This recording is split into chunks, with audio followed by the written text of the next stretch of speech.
I am Ron Smith. I'm from Glastonbury. I'm here in opposition to any new anti-gun legislation. I thank you, Madmen Chair Senator Hartley and Co-Chair Representative Dargan and other esteemed legislators for chairing and attending this public hearing. The simplest and most effective way to protect against future mass shootings is to restrict the news media and others from glorifying the shooters in their acts of infamy. It is not about guns. What type, which caliber, how many rounds in the magazine, etc. It's about the person who chooses to misuse the gun. To murder a madman is to grow a whole crop of young madmen. So instead of trying to take guns away from the good guys, take the madmen out of the spotlight. Deprive them of their 15 minutes of fame, which has really become more like billions of dollars of prime-time press coverage as they go down in their blaze of glory. It is self-evident that anyone who commits these atrocities is mentally sick. The prospective shooter, like a suicide bomber, is already comfortable with the concept of their own demise.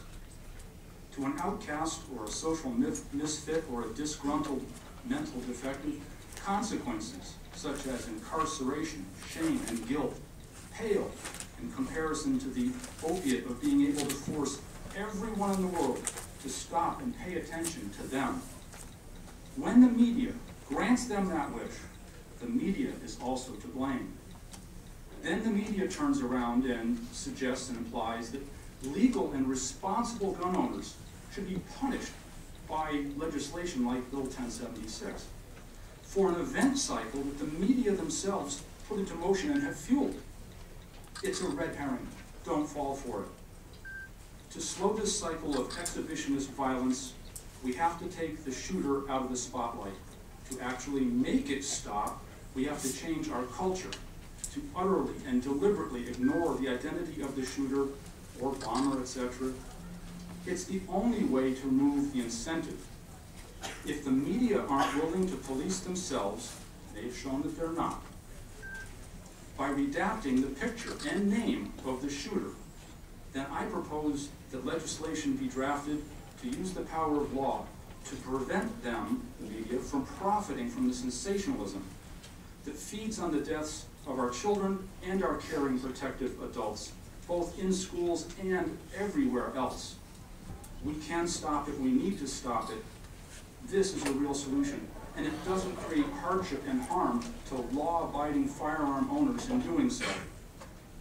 Gun-free zones are like a dirty Band-Aid on an open wound. Depriving honest law-abiding citizens of modern tools such as semi-automatic firearms to protect themselves, their homes, and their families is both a travesty and an insult. Do something that helps to protect everyone, all the time, everywhere.